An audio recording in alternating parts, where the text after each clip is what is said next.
Nagagimi niya, nakita na mo na yung kuan.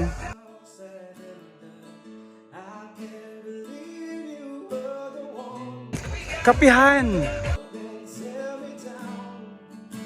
Mga pipi kadali. Paulit na mi guys. So, kinahanglan ibilin daw ang slippers. So, this is what you can see inside.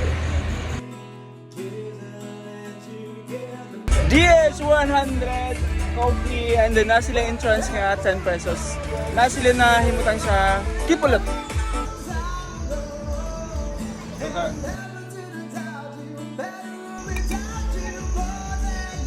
Sikwate guys, sikwate.